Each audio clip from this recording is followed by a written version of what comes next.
Salam, selamat pagi Bapak Ibu sekalian. Apa kabar semuanya? Sehat-sehat semua, puji Tuhan saudara. Ya, ya. Hari demi hari kita lalui dengan rasa bersyukur sama Tuhan. Walaupun kita ibadah online, kita ibadah dengan memakai satelit, tapi kita tetap bersyukur dapat beribadah. Mari kita siapkan hati kita untuk ibadah pada pagi hari ini. Kita akan memberikan yang terbaik bagi Tuhan. Ya, kita siapkan hati kita yang di sini, yang di rumah, semua saudara sekalian. Kita siapkan dengan hati yang benar-benar rindu untuk datang menyembah dan mendengarkan firman Tuhan. Haleluya. Mari saudara, kita akan menyembah sebentar untuk Tuhan kita yang begitu baik. Haleluya. Haleluya. Haleluya. Haleluya. Haleluya.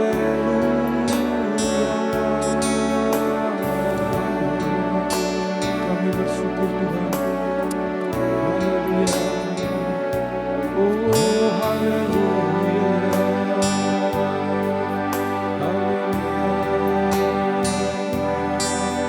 Haleluya.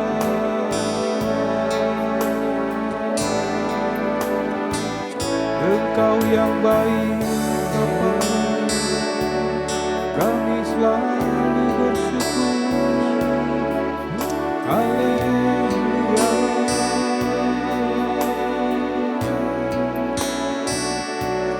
Glory bagi Tuhan. Haleluya.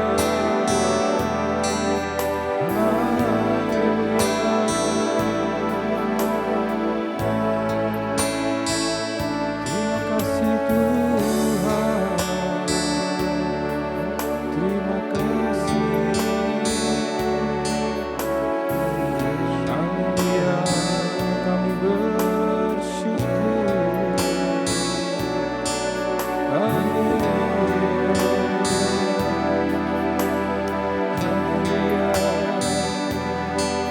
Haleluya.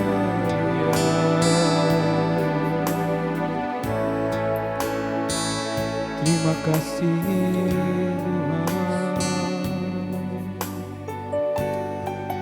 Haleluya.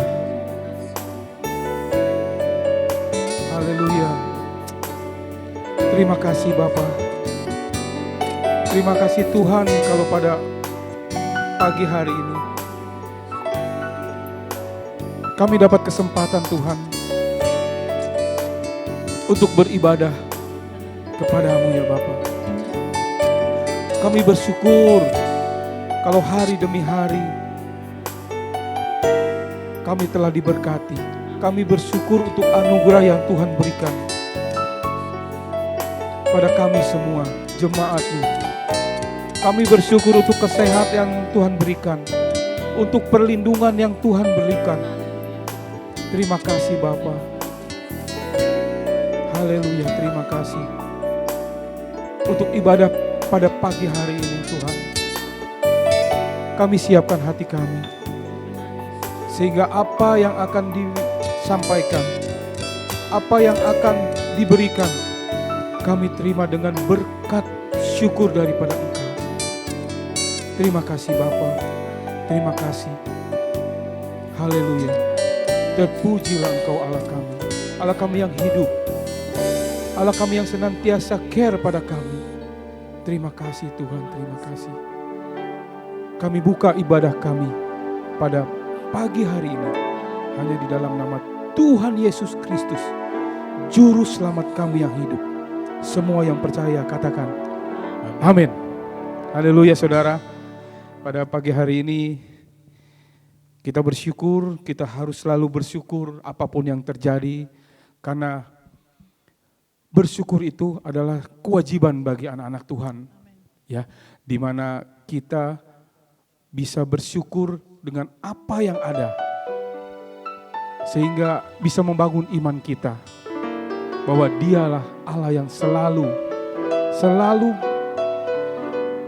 care, yang selalu haleluya menyediakan, yang selalu senantiasa mempunyai hati yang baik pada kita semua. Haleluya. Mari saudara, kita angkat satu pujian. Kita mengatakan hanya Dia, hanya Tuhan adalah sumber kekuatan kita. Haleluya. Dengan antusias saudara, ya, yang di rumah maupun yang di sini bersama-sama semua kita katakan bahwa hanya Kau Tuhan adalah sumber kekuatan kita. Haleluya. Tak pernah ku ragu akan kesetiaan-Mu, Kau pegang hidupku.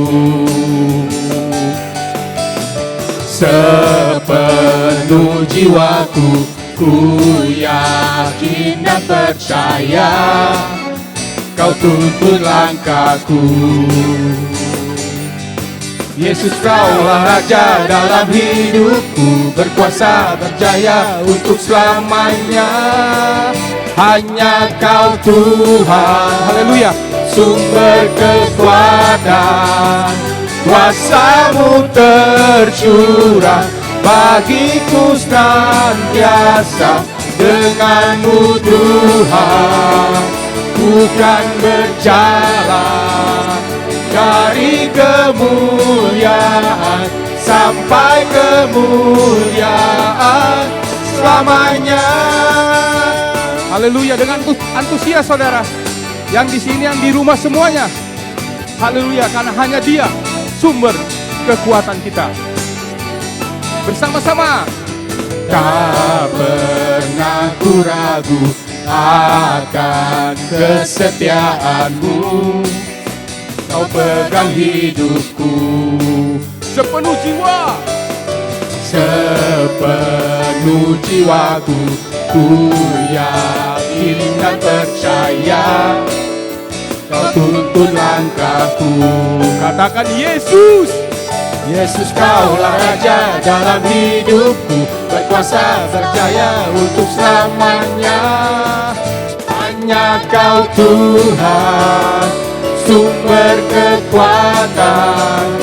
Kuasa-Mu tercurah bagiku senantiasa. Dengan-Mu Tuhan, Haleluya. ku kan berjalan dari kemuliaan sampai kemuliaan. Katakan hanya Kau Tuhan. Hanya Kau Tuhan, sumber kekuatan. Kuasa-Mu tercurah bagiku senantiasa. Dengan-Mu Tuhan, ku kan berjalan dari kemuliaan sampai kemuliaan selamanya.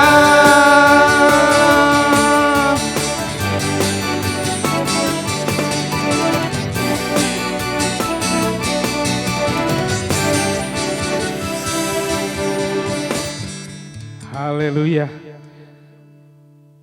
Hanya Dia, hanya Tuhan adalah sumber kekuatan kita.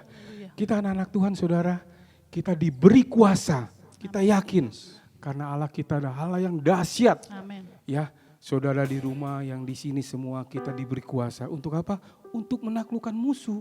Ya, musuh itu bukan cuma iblis ya saudara ya. Musuh itu banyak saudara ya. Kita diberikan kuasa. Kuasa untuk berdoa untuk kesembuhan. Dalam persoalan kita diberikan kuasa. Karena Allah kita, satu kali lagi, Allah yang dahsyat. Amin. Ku diberi kuasa.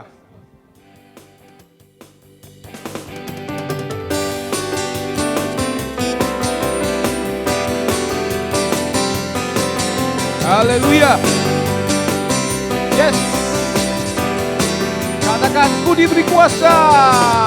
Diberi kuasa dari Raja mulia, menghancurkan musuh di bawah kakiku.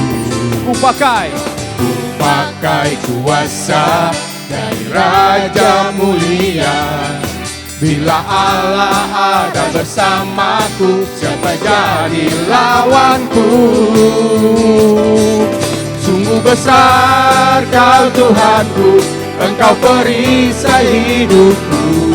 Ku berdiri dengan iman, iman dalam Yesus Tuhan. Kau yang memberi kemenangan, ku bersorak merayakan.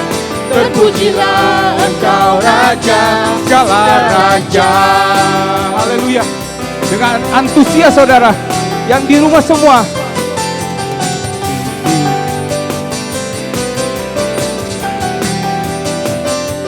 Yeay. Ku diberi kuasa dari Raja mulia, menaklukkan musuh di bawah. Katakan, ku pakai kuasa. Ku pakai kuasa dari Raja mulia. Bila Allah ada bersamaku, siapa jadi lawanku? Sungguh besar Kau Tuhanku, Engkau perisai hidupku. Ku berdiri dengan iman, iman dalam Yesus Tuhan. Kau yang memberi kemenangan, ku bersorak merayakan. Terpujilah Engkau Raja, segala Raja. Katakan, sungguh besar Dia. Sungguh besar Kau Tuhanku, Engkau perisai hidupku. Ku berdiri dengan iman, iman dalam Yesus Tuhan. Kau yang memberi kemenangan, ku bersorak merayakan. Terpujilah Engkau Raja, segala Raja. Dengan satu hati katakan, sungguh besar. Sungguh besar Kau Tuhanku, Engkau perisai hidupku. Haleluya. Ku berdiri dengan iman, iman dalam Yesus Tuhan. Kau yang memberi kemenangan, ku bersorak merayakan.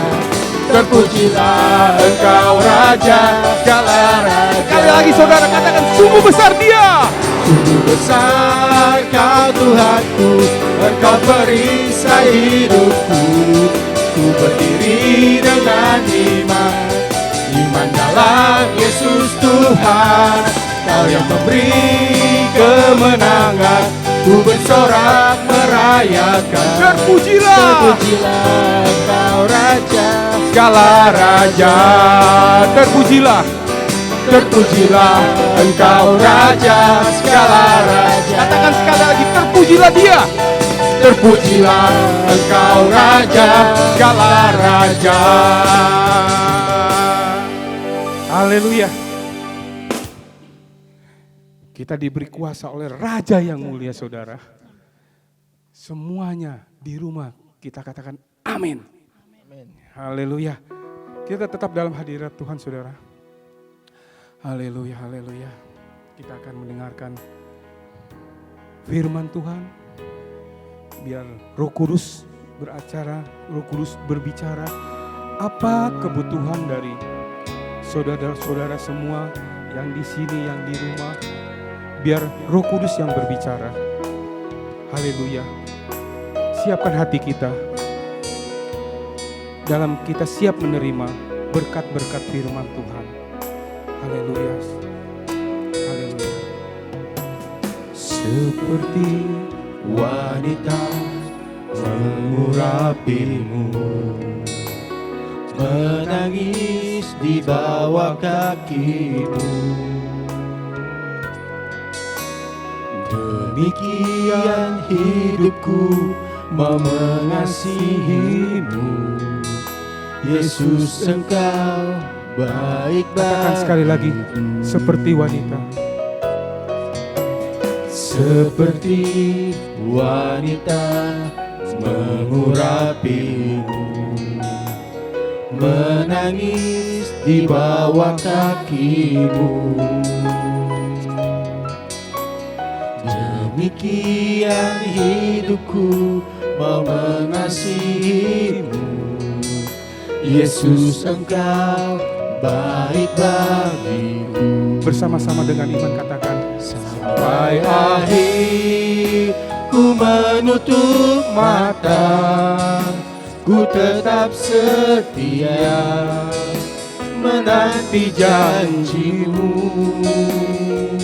sampai ku dapatkan mahkota kehidupanku. Ku tetap setia, ku melayanimu sampai akhir. Ku menutup mata, ku tetap setia menanti janjimu, sampai ku dapatkan mahkota kehidupanku. Ku tetap setia untuk melayanimu. Mari saudara, kita katakan dengan iman. Seperti wanita mengurapimu, menangis di bawah kakimu. Demikian hidupku mau mengasihimu, Yesus, Engkau baik bagiku. Sampai akhir ku menutup mata, ku tetap setia menanti janjimu, sampai ku dapatkan mahkota kehidupanku. Ku tetap setia, ku melayanimu. Katakan sampai akhir. Sampai akhir ku menutup mata, ku tetap setia menanti janjimu, sampai ku dapatkan mahkota kehidupanku. Ku tetap setia untuk melayanimu. Ku tetap setia untuk melayanimu. Ku tetap setia untuk melayanimu.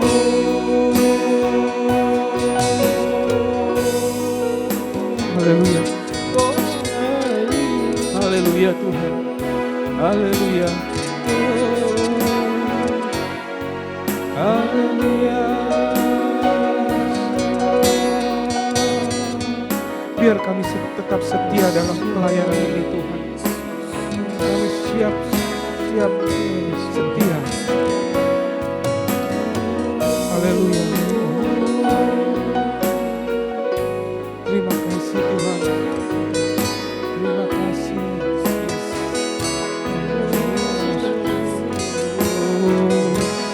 Terima kasih Tuhan. Haleluya. Terima kasih. Haleluya. Terima kasih.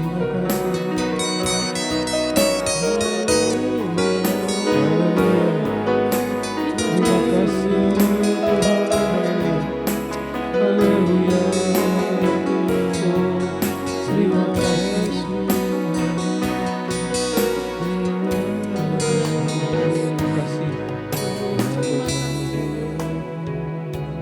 Sekali lagi kami aturkan terima kasih pada Engkau ya Bapa. Terima kasih. Haleluya. Segala puji-pujian biar menjadikan dupa yang harum di hadirat-Mu ya Bapa. Haleluya. Haleluya. Terima kasih Bapa. Kalau sebentar kami mau mendengarkan firman-Mu, kami mau mendengarkan rema-rema daripada Engkau Tuhan. Haleluya. Engkau berkati hamba-Mu. Roh Kudus berbicaralah. Biar kami yang ada di sini, yang ada di rumah, mendapatkan berkat-berkat yang memang telah Engkau sediakan bagi kami. Terima kasih. Kau sembunyikan hamba-Mu di balik salib-Mu yang kasar, sehingga apa yang diberitakan semuanya dapat kami cerna dengan bahasa kami sendiri. Haleluya. Biar ibadah ini mendapatkan sesuatu yang lebih, yang baik Tuhan. Terima kasih Bapa, terima kasih.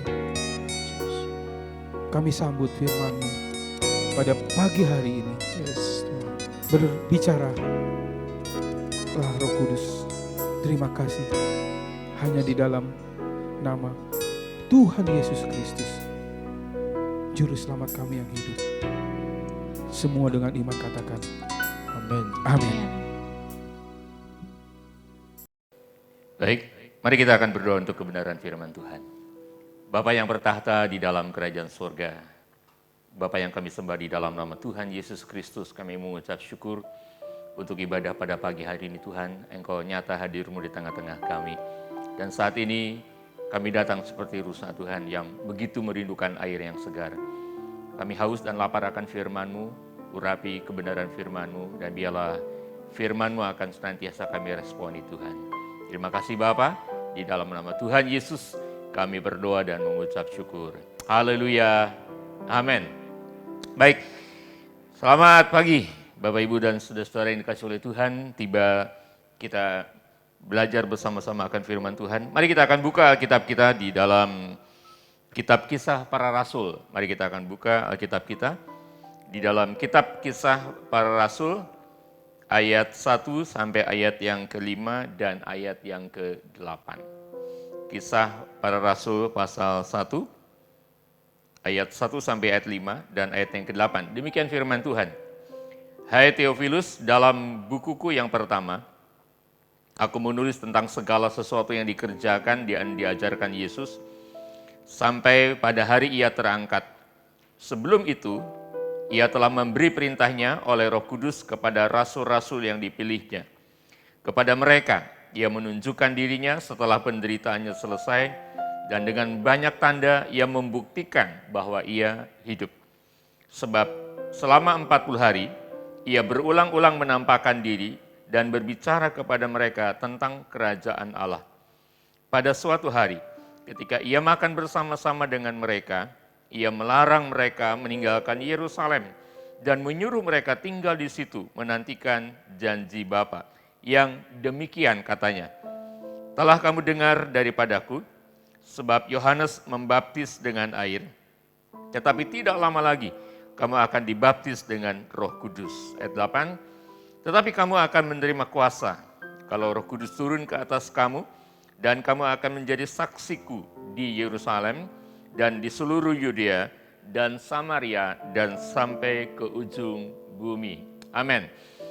Ya, hari ini saya mau menyampaikan sebuah tema firman Tuhan mengenai pesan penting sebelum kenaikan Tuhan Yesus. Saudara-saudara, kita sudah belajar banyak hal di mana Yesus setelah dia bangkit dari kematian, dia berulang-ulang menampakkan diri. Demikian juga sebelum ia terangkat ke sorga, ia menyampaikan pesan-pesan yang sangat penting. Jadi hari ini kita akan belajar mengenai pesan penting sebelum kenaikan. Nah, kebenaran-kebenaran ini menurut saya sangat penting untuk kita lakukan di dalam kehidupan kekristenan kita. Ada 3 hal yang saya mau sampaikan kepada kita semua mengenai pesan penting yang diperintahkan oleh Tuhan kepada murid-murid. Yang pertama, yaitu di dalam ayat yang keempat, perintah yang pertama adalah melarang mereka untuk meninggalkan Yerusalem.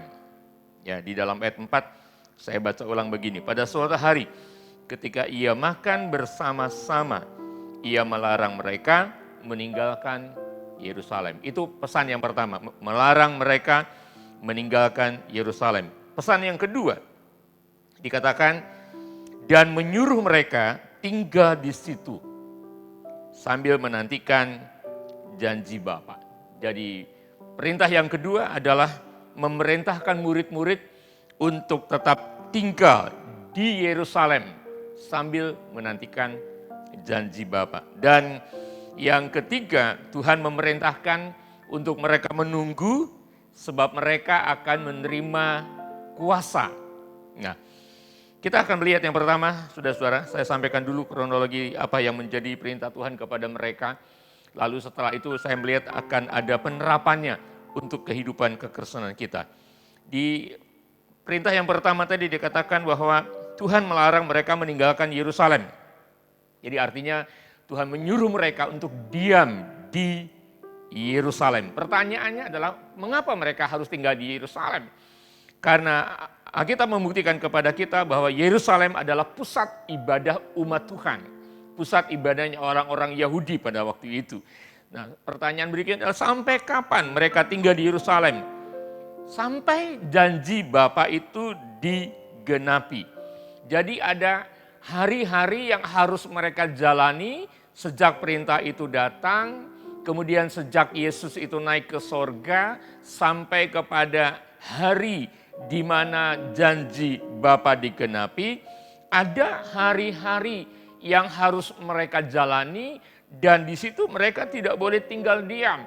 Di situ mereka tidak boleh tenggelam di dalam kesedihan karena Tuhan sudah tidak bersama lagi dengan mereka secara fisik. Mereka tidak boleh tenggelam di dalam keputusasaan. Mereka harus menjalani hari-hari dengan menjadikan adanya ibadah di dalam kehidupan mereka. Sebab Yerusalem pada saat itu menjadi pusat ibadah. Pada waktu Tuhan melarang mereka meninggalkan Yerusalem, sebenarnya Tuhan untuk mengingatkan mereka bahwa selama di dalam penantian sampai janji Bapa itu digenapi, mereka harus menjadikan Yerusalem sebagai pusat ibadah mereka. Nah, yang kedua, Tuhan memerintahkan mereka untuk tinggal di Yerusalem. Ya, Tuhan memerintahkan mereka untuk tinggal di Yerusalem sambil menantikan janji Bapa. Nah, ketika mereka diperintahkan untuk tinggal di Yerusalem sambil menantikan janji Bapa, mereka tidak boleh pasif. Mereka tidak boleh diam saja. Mereka istilahnya nggak ngapa-ngapain.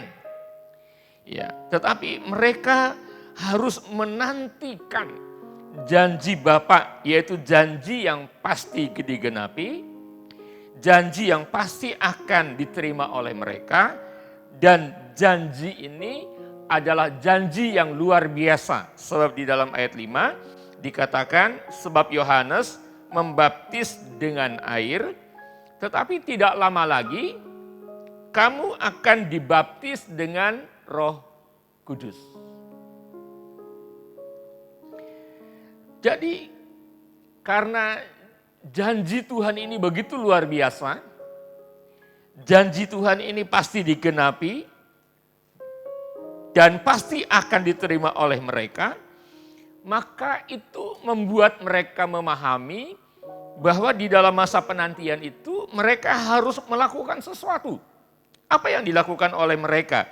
Nah, di dalam loncat ke dalam ayat yang ke-14 di sana dikatakan, mereka semua bertekun dengan sehati dalam doa bersama-sama. Jadi ketika pesan yang kedua adalah memerintahkan mereka untuk tinggal di Yerusalem, itu membuat mereka memahami bahwa mereka perlu dengan sehati bertekun dalam doa bersama-sama. Jadi mereka sehati berdoa bersama. Artinya apa? Mereka di situ aktif berdoa untuk membangun hubungan dengan Bapa.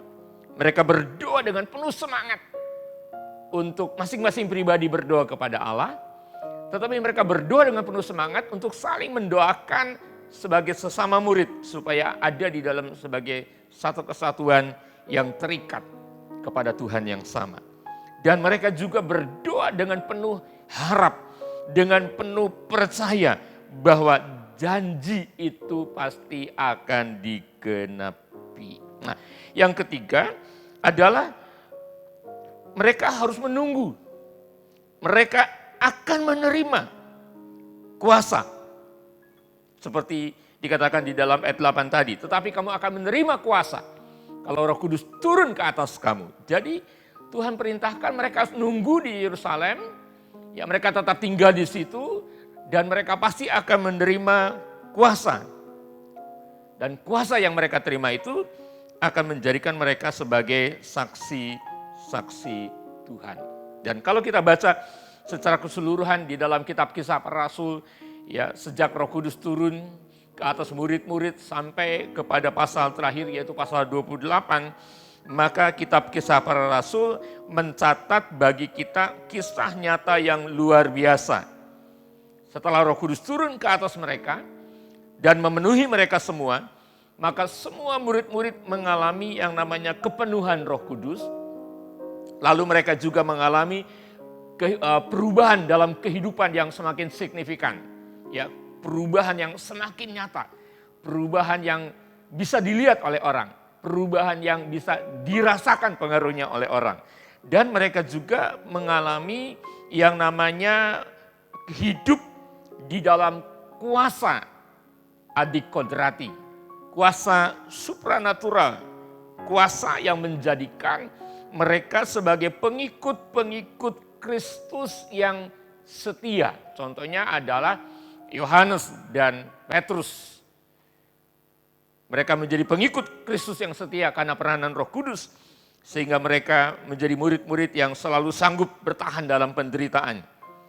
Kemudian tetap bisa melangkah maju dalam ketaatan, dalam pengabdian. Sehingga mereka mengatakan bahwa mereka hidup bagi Kristus dan bagi rencananya. Mereka juga memiliki keberanian untuk mengakui siapa Kristus bagi mereka. Mereka mempunyai keberanian untuk memberitakan nama Yesus kepada semua orang. Bahkan mereka juga mempunyai keberanian untuk memberitakan Injil. Dan pada intinya kuasa itu menjadikan mereka pengikut Kristus yang setia sampai garis akhir.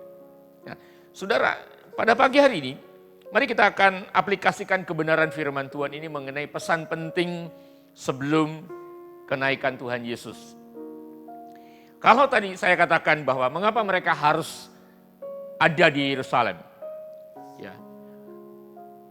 Mengapa Tuhan Yesus melarang mereka meninggalkan Yerusalem? Karena Yerusalem adalah pusat ibadah mereka. Nah, kalau buat kita, saudara-saudara, apa yang menjadi pusat ibadah kita? Lalu pertanyaannya adalah siapa yang menjadi pusat ibadah anak-anak Tuhan, orang-orang percaya, orang-orang benar? Gereja adalah rumah Tuhan. Tempat kita beribadah, tempat anak-anak Tuhan beribadah.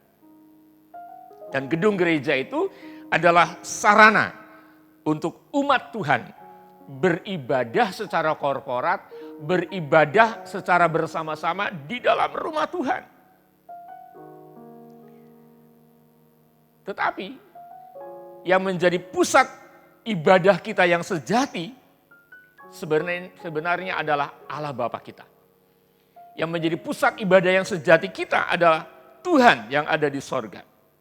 Nah, kalau kebenaran ini kita tanamkan di dalam hidup kita, ya, ada bedanya antara gereja adalah sarana tempat kita beribadah.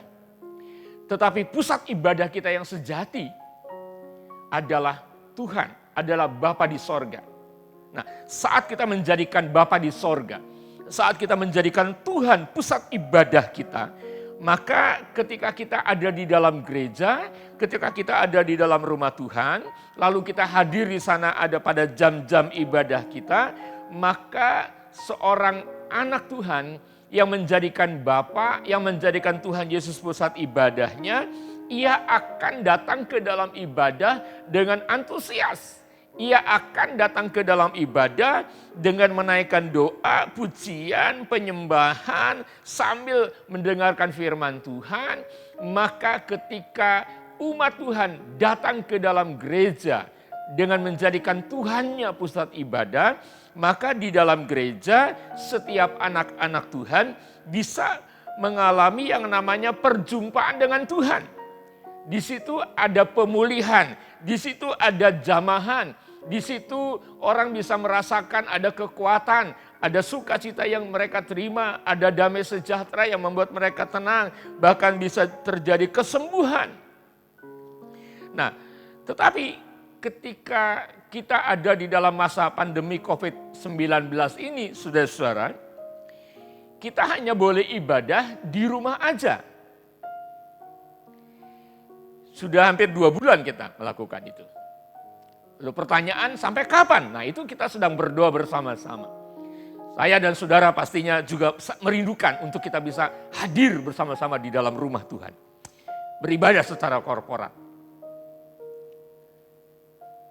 Jadi ketika kita beberapa waktu lalu kita di gereja, ibadah dengan menjadikan Tuhan pusat ibadah kita, rasanya wah, susah untuk membayangkan. Bagaimana ketika kita ada di dalam rumah Tuhan, atmosfer penyembahannya, atmosfer pujiannya, atmosfer pekerjaan rohnya itu membuat kita bisa masuk dan tenggelam di dalam hadirat Tuhan. Kita bisa bersekutu lebih dekat, lebih akrab. Ada satu kenyamanan ketika kita ibadah bersama-sama di dalam gereja, saudara. Nah, ketika kita memasuki ibadah online, saya percaya ada di antara kita yang merasa ini sesuatu yang gak biasa gitu loh. Ya kan, ibadahnya tersedia di rumah dan paling tidak ada istri, suami istri, orang tua dengan anak-anak. Ya tidak lebih dari itu. Bahkan saya dengar juga hanya ada yang sendirian saja ibadah online-nya. Lalu ketika kita memasuki saat di mana harus ibadah online di rumah masing-masing, mungkin kita juga merasa sepertinya nggak biasa gitu, nggak enak. Ada perbedaan yang sangat jauh ketika kita ada di dalam rumah Tuhan. Tetapi dengan berjalannya waktu, saudara, dari minggu ke minggu ketika kita melakukan ibadah online. Dan di situ ada kebenaran-kebenaran firman Tuhan yang mengarahkan kita. Bagaimana kita tetap bisa beribadah, menikmati kehadiran Tuhan. Kita juga bisa menikmati Tuhan hadir pada saat kita ibadah sekalipun ibadahnya online. Kita juga bisa berdoa di sana, kita juga bisa menaikkan pujian, kita juga bisa menyembah, kita juga bahkan bisa ikuti perjamuan kudus. Lalu ketika kita menjalani ibadah online di rumah, saya berpikir pada akhirnya kita bisa masuk ke dalam keadaan itu dan kita bisa mengatakan enak juga ya ibadah online ya. Pertama kita gak usah pergi keluar dari rumah. Jarak tempuh udah gak ada lagi. Mungkin hanya dari satu ruangan ke ruangan bersama-sama beribadah. Kemudian ketika kita mengikuti dengan penuh kesungguhan, akhirnya kita bisa masuk, kita bisa menerima keadaan ini sebagai suatu keadaan yang memang diizinkan oleh Tuhan untuk kita bisa beribadah secara online di rumah. Lalu sesuatu yang tidak biasa itu membuat kita jadi biasa gitu. Nah, ketika itu sudah jadi biasa, lalu kita ikuti dengan sepenuh hati, kita bisa nikmati gitu. Nah, waktu kita bisa menikmati itu, akhirnya muncul satu pemahaman, satu pengalaman, satu keputusan. Wah, kalau begitu ibadah online saja sudah begitu luar biasa ya. Gitu. Sudah membuat kita bisa ngalamin bahwa Tuhan itu hadir, Tuhan itu menjamah. Nah, kalau ini terjadi, berarti puji Tuhan. Teknologi bisa kita jadikan sebagai sarana untuk kita ibadah bersama-sama. Karena saya tahu bahwa Tuhan itu hadirnya tidak bisa dibatasi oleh jarak, waktu, dan tempat. Puji Tuhan.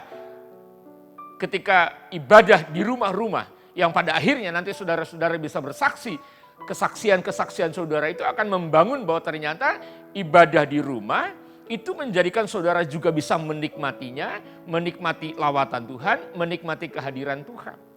Dan nanti saudara, saya mau ingatkan saudara, ingatkan kita, supaya kita jangan terjebak di dalam kelengahan. Sebab iblis itu sangat licik dengan tipu dayanya. Jadi selama kita beribadah di gereja, lalu kita masuk ibadah online, kita rasa gak nyaman di situ. Karena kita gak biasa, kita gak nyaman. Tapi ketika itu berkali-kali diulang-ulang, dan ketika kita sudah nyaman, kita menganggap ini bukan lagi biasa, tapi ini menjadi sesuatu yang luar biasa, kita menikmatinya. Lalu saya terpikir begini, kalau nanti gereja dibuka lagi untuk ibadah, saya harap Saya harap tidak ada yang mengatakan, nggak usah lah, nggak usah ibadah di gereja. Nggak usah ibadah di gereja. Nanti kita minta tim gereja untuk membuat juga ibadah online. Saya nggak usah ke gereja, karena saya pun bisa ibadah di rumah. Benarkah bahwa kita tidak perlu itu? Alkitab mengatakan, Rasul Paulus pernah bicara begini, janganlah hendaknya engkau menjauhkan diri dari pertemuan-pertemuan ibadah. Seperti yang dibiasakan oleh beberapa orang. Jadi ada kemungkinan, saya sedang tidak bernubuat, jadi ada kemungkinan bagi mereka yang, udah dah pokoknya gak usah ibadah online lah, saya juga bisa ibadah di rumah. Nah, saya percaya saudara, ketika saya menangkap kebenaran firman Tuhan yang saya sampaikan pada hari ini, bahwa pusat ibadah kita yang sejati itu bukan gereja. Gereja hanyalah sarana untuk kita beribadah kepada Tuhan. Tetapi pusat ibadah kita yang sejati itu adalah Tuhan. Amin. Katakan, pusat ibadah saya yang sejati adalah Tuhan. Lagi katakan, pusat ibadah saya yang sejati adalah Tuhan. Nah, itu tadi saya katakan, kalau kita punya pusat ibadah kita adalah Tuhan, waktu kita ada di dalam rumah Tuhan, kita betul-betul bisa menikmati lawatan Tuhan. Lalu ketika kita jadikan Tuhan pusat ibadah kita, lalu ibadahnya hanya online di rumah kita masing-masing, kita juga bisa nikmati. Sehingga seorang yang terus tenggelam di dalam hadirat Tuhan, lalu dikuasai oleh prinsip kebenaran bahwa pusat ibadah kita yang sejati itu adalah Tuhan. Dan apabila nanti tiba saatnya gereja-gereja dibuka kembali untuk menjadi sarana ibadahnya orang-orang percaya, saya percaya kita tidak akan stay di rumah. Kita akan mengatakan kepada diri sendiri, ayo mari kita pergi ke rumah Tuhan. Seperti Daud katakan. Waktu ada orang mengatakan kepada Daud, mari kita pergi ke rumah Tuhan. Daud katakan apa? Aku bersukacita. Nah, ini yang saya nasihatkan kepada saudara. Apabila tiba saatnya nanti ketika gereja dibuka kembali, saudara, untuk ibadah bersama-sama, maka kita tidak akan terjebak dengan yang namanya kenyamanan ibadah sendirian di rumah. Jangan pernah sendirian, saudara. Jangan pernah sendirian. Karena kitab Ibrani memberikan nasihat, janganlah hendaknya engkau menjauhkan diri dari pertemuan-pertemuan ibadah kita. Nah, pada saat kita menjadikan Tuhan pusat ibadah kita, itu artinya dimanapun kita berada, hati kita akan tetap terikat dalam satu hubungan. Hati kita akan tetap terpikat dengan Tuhan, sehingga di mana saja kita betul-betul menikmati kebersamaan dengan Tuhan, menikmati kehidupan yang disertai Tuhan, bisa menikmati lawatan Tuhan, mengalami perjumpaan dengan Tuhan, menerima pemulihan dari Tuhan, bahkan kita bisa menerima jamahan dari Tuhan. Sehingga nggak ada masalah. Ketika ibadah online kita bisa ngalamin, ketika nanti tiba saatnya balik lagi ke dalam gereja, toh kita akan kembali ke sana. Bukan lagi sebagai satu kebiasaan yang semu, tapi kita akan kembali dengan roh yang menyala-nyala. Karena seorang yang menjadikan Tuhan pusat ibadahnya yang sejati selalu punya kerinduan untuk menyembah Tuhan di mana saja. Saya akan bacakan kepada saudara di dalam Yohanes pasal 4. Ini berbicara tentang perjumpaan seorang wanita dengan Tuhan secara pribadi. Yohanes pasal 4 ayat 21. Yohanes pasal 4 ayat 21 mengatakan begini. Kata Yesus kepadanya, percayalah kepadaku. Oke, ayat 19 saya bacakan, sorry. Ayat 19 begini. Kata perempuan itu kepadanya, Tuhan, nyata sekarang padaku bahwa engkau seorang nabi. Nenek moyang kami menyembah di gunung ini. Tetapi kamu katakan bahwa Yerusalemlah tempat orang menyembah.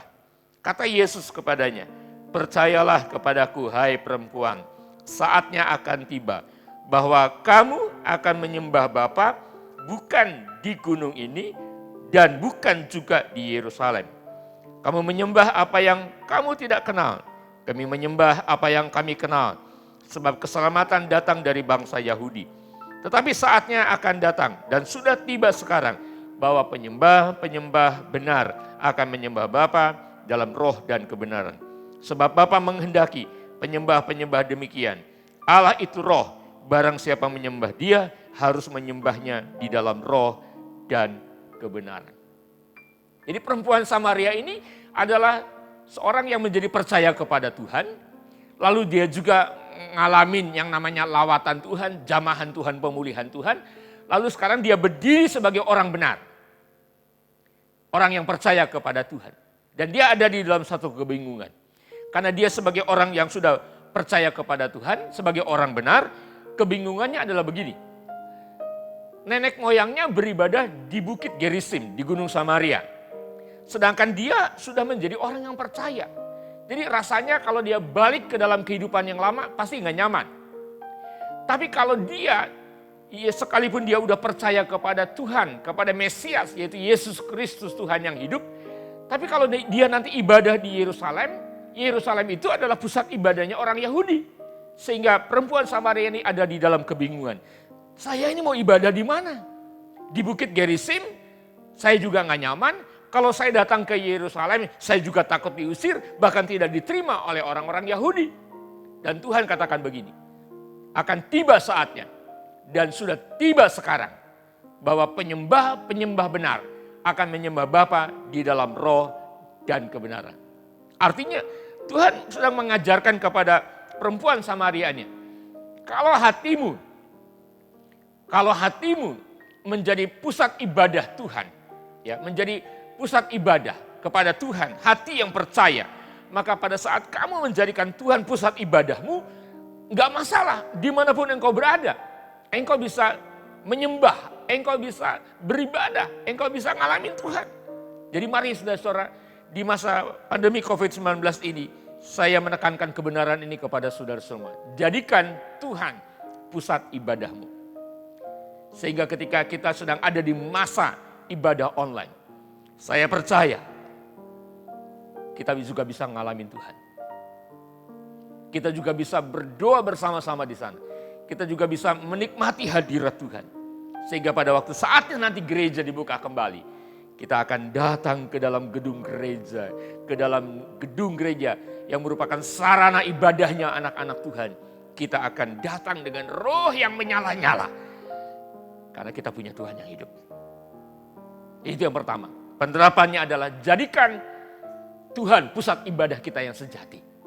Nah, yang kedua, di dalam masa penantian murid-murid kepada penggenapan janji Bapa, mereka dikatakan di sana dengan sehati bertekun berdoa bersama-sama. Kita juga sedang ada di dalam masa penantian. Masa penantian berakhirnya pandemi COVID-19 ini. Tapi kita juga sedang ada di dalam masa penantian, saudara, kepada yang namanya Hari Raya Pentakosta yang akan kita rayakan di 31 Mei 2020 ini. Kita sedang menanti ke sana. Nah, masa penantian ini, mari kita akan belajar, saudara, dari apa yang dilakukan oleh murid-murid ketika mereka mendengar pesan penting dan mereka diperintahkan untuk jangan tinggalkan Yerusalem. Mari kita akan belajar bersama-sama, saudara. Yaitu, mari kita akan menjadi orang-orang Kristen yang dengan sehati bertekun dalam doa. Saya bersyukur kita bisa menjadi bagian di dalam tim doa dan puasa. Seminggu 3 kali kita berdoa bersama-sama. Walaupun juga secara online, saudara. Tetapi ketika saya ada di sana, berdoa dengan sehati, berdoa dengan bersama-sama, Tuhan nyatakan hadiratnya. Tuhan nyatakan kehadirannya. Ini saatnya, saudara, di mana kita sedang menantikan berhentinya pandemi COVID-19 ini. Mari kita akan jalani hari-hari penantian kita. Jangan tinggal diam. Ambil bagian. Kita mau berperan sebagai anak-anak Tuhan yang bisa mengambil bagian di dalam masalah ini. Sebagai apa? Sebagai pendoa. Kita akan doakan bangsa kita. Kita akan doakan negara kita supaya terbebas dari virus ini. Kita akan doakan para tenaga medis. Kita akan doakan mereka yang masih menjadi pasien yang dalam perawatan. Kita akan berdoa supaya virus corona ini dilenyapkan. Dan tentunya kita perlu berdoa kepada Tuhan. Jadi mari kita akan jadikan hari-hari kehidupan kita sebagai pendoa. Lalu kita juga akan belajar saling mendoakan. Karena itu mari kita akan selalu doakan nama-nama yang kita ingat. Kadang-kadang namanya tidak ingat, kadang-kadang juga namanya tidak tahu. Tapi bisa saja Tuhan tiba-tiba membuat wajahnya itu tergambar gitu ya di pikiran kita. Nah, doakan. Ketika kita berdoa dengan sehati, tujuannya apa? Supaya orang-orang yang kita doakan itu mereka tetap diberkati dalam kesehatan yang maksimal, stamina tubuh mereka tetap fit, kemudian mereka juga terlindungi dari segala macam mara bahaya, mereka juga bisa tetap tenang, mereka juga bisa tetap melakukan seluruh aktivitasnya dengan penuh gairah, penuh semangat.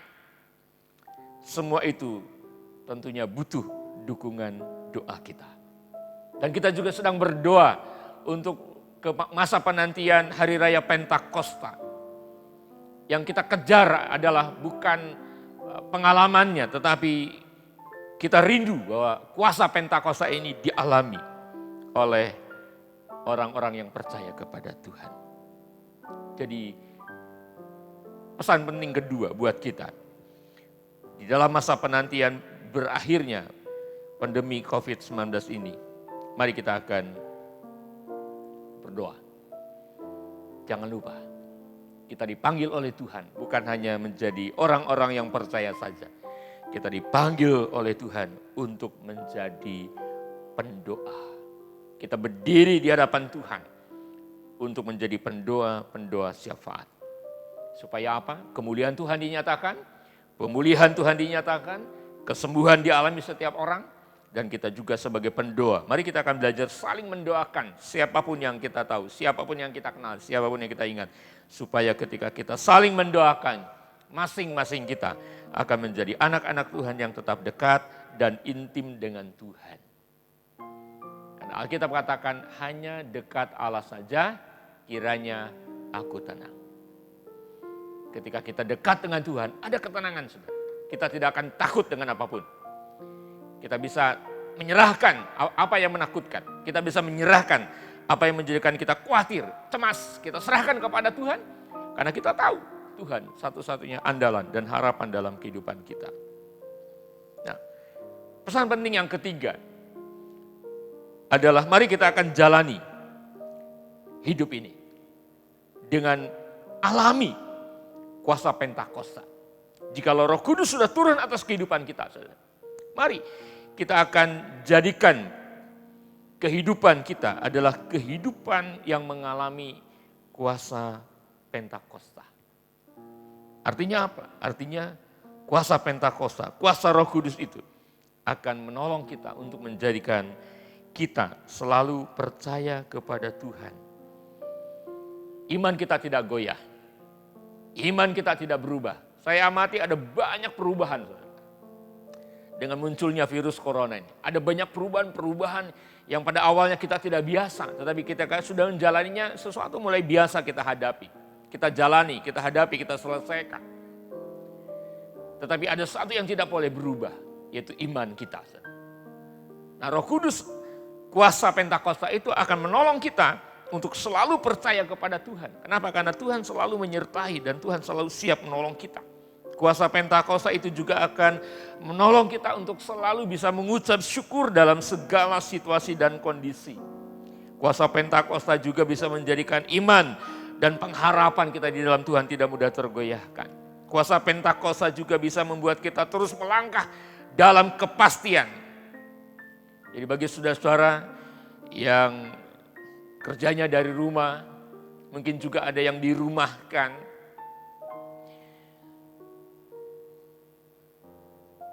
Bisa saja sudah ada beban. Saya bisa merasakan seperti ada satu beban yang saudara pikul.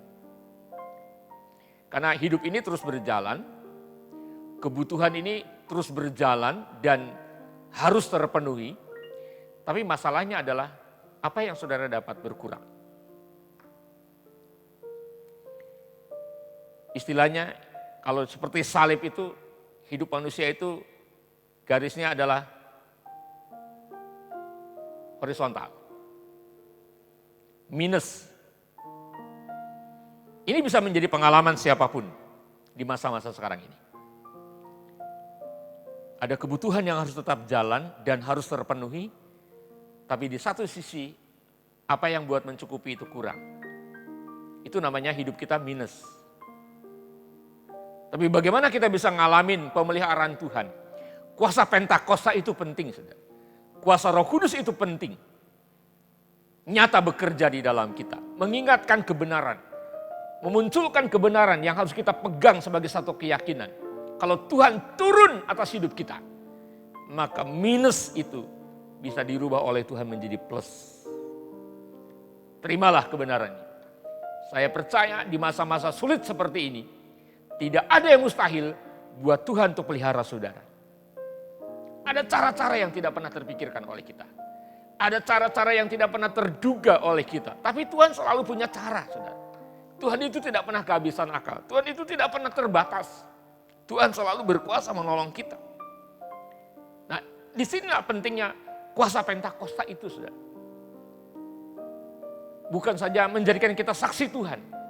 Di hari Kamis nanti saya akan kupas mengenai kuasa itu merubah kita. Dan memposisikan kita sebagai saksi Tuhan. Seperti apa kehidupan saksi Tuhan? Nantikan firman di hari Kamis.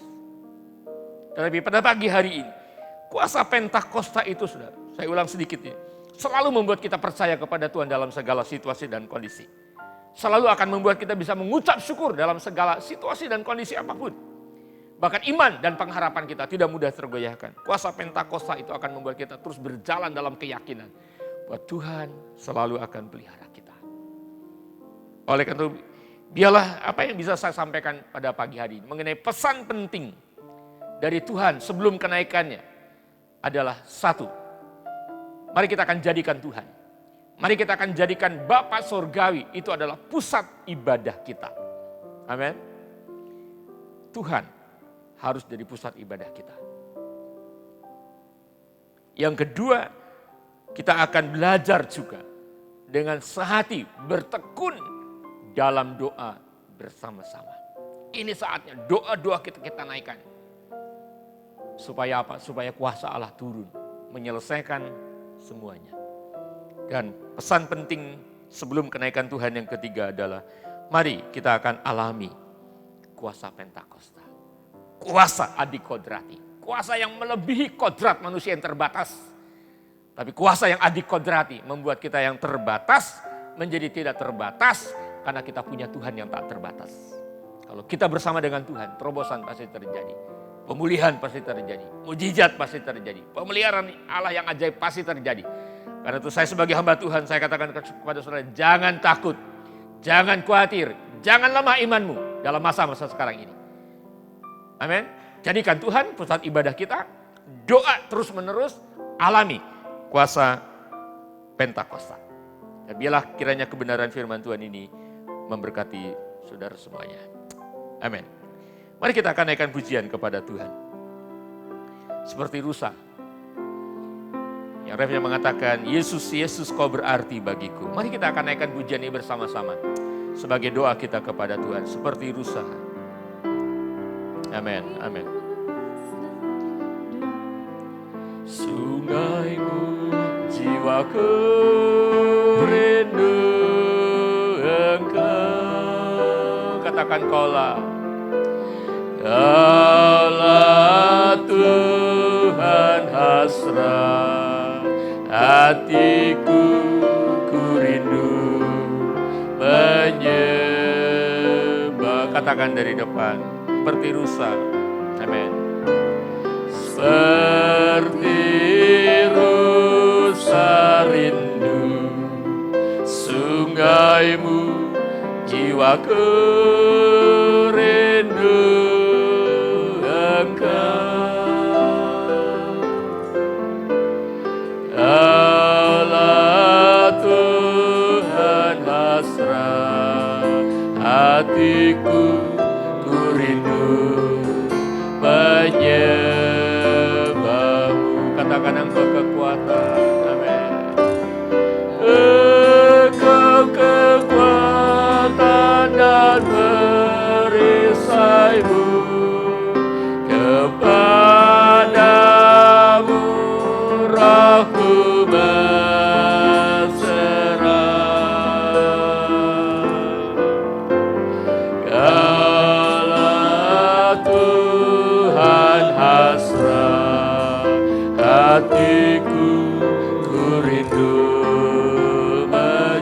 katakan Engkau kekuatanku. Haleluya. Engkau kekuatan dan perisaiku, kepadamu rohku berserah. Kaulah Tuhan hasrat hatiku, ku rindu menyembah. Katakan Yesus.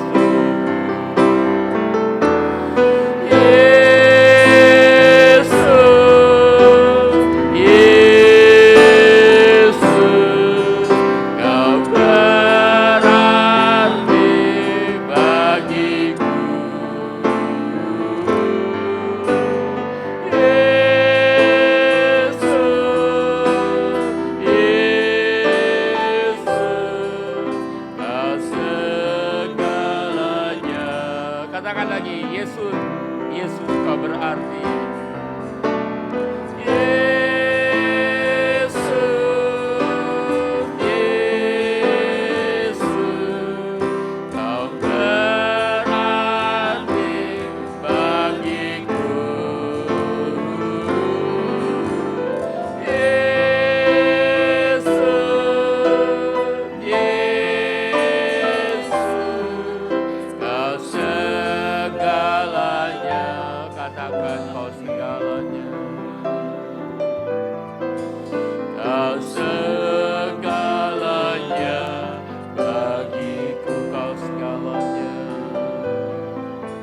Kau segalanya bagiku.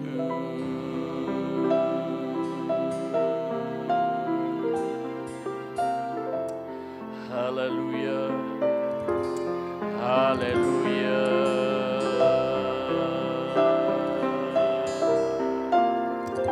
Mari saudara-saudara yang kasih oleh Tuhan, dimanapun engkau berada, katakan kepada Tuhan pada pagi hari, Tuhan Yesus, aku mau jadikan Engkau pusat ibadahku, sehingga dimanapun aku berada, dalam situasi dan kondisi apapun yang aku alami, aku akan tetap punya hati yang terpikat dengan Tuhan, terikat dalam sebuah hubungan, dan Engkau adalah segalanya. Tempat aku bernaung, tempat aku bersandar, tempat aku berharap. Karena Engkau adalah pribadi yang luar biasa. Engkau adalah pribadi yang dahsyat. Engkau adalah Tuhan yang hebat. Bahkan Engkau adalah Tuhan yang hidup. Pada pagi hari ini, jika ada di antara saudara-saudara, mungkin sedang memikul satu beban yang berat. Ada suatu pergumulan dalam kehidupanmu. Sehubungan dengan masalah pandemi COVID-19 ini. Entah itu bicara tentang kebutuhan sehari-hari. Entah itu saudara butuh ketenangan. Entah saudara juga sedang butuh kepastian. Sesudah semua ini selesai, bagaimana dengan kehidupan ini? Saudara tidak tahu jalannya. Saudara tidak tahu apa yang akan saudara lakukan kelak. Tapi saya mau katakan sebagai hamba Tuhan hari ini. Ada Tuhan yang kau jadikan sebagai pusat ibadahmu, adalah Tuhan yang akan menyatakan kuasa yang tak terbatas itu menjadi kuasa yang akan membawa pemulihan dalam kehidupanmu. Kuasa yang akan membawa kau melihat ada satu mujizat, ada pertolongan yang baru, ada cara-cara yang baru, ada strategi-strategi yang baru. Ketika engkau menangkapnya, ketika engkau melakukannya, engkau akan lihat satu perubahan terjadi dalam hidupmu. Dan pada pagi hari ini kau mau didoakan. Angkat tangan kananmu dan taruhkan tangan kirimu di dada. Angkat tangan kananmu dan taruhkan tangan kirimu di dada. Saya akan berdoa bagimu pagi hari ini. Haleluya. Haleluya. Haleluya. Bapa, terima kasih buat kehadiranmu nyata hari ini Allah.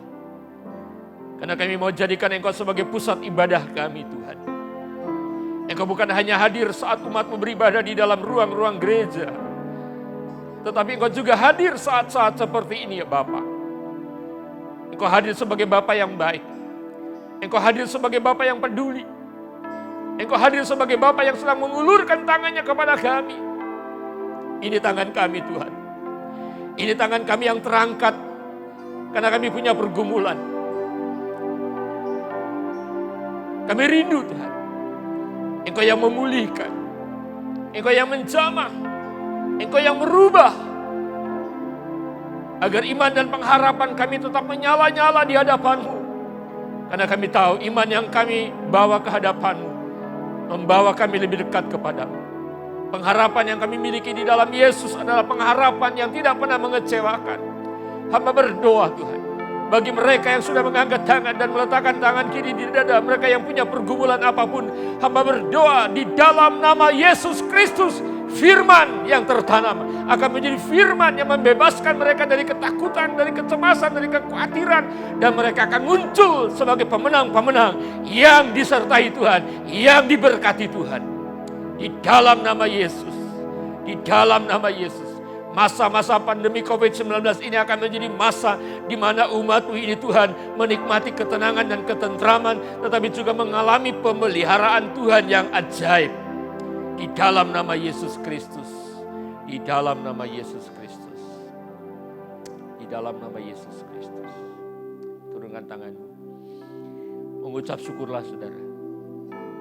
Kalau engkau menjadikan Tuhan pusat ibadahmu, ingat, Tuhan selalu ada dalam setiap langkah hidupmu. Tuhan selalu menyertai, Tuhan selalu memegang. Bapa, kami mengucap syukur Tuhan.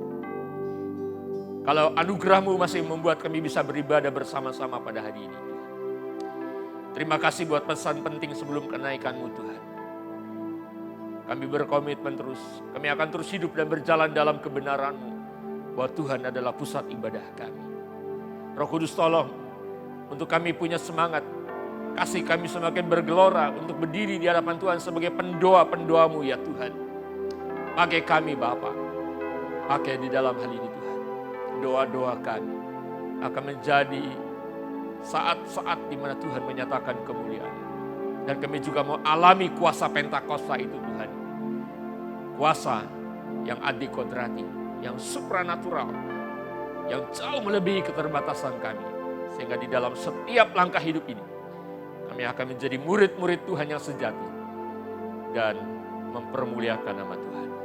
Tanamkan kebenaran firman-Mu ini Bapa di dalam kehidupan kami. Dan kami mau menjadi pendengar dan pelaku firman. Di dalam nama Tuhan Yesus Kristus, kami berdoa dan mengucap syukur. Haleluya. Amin.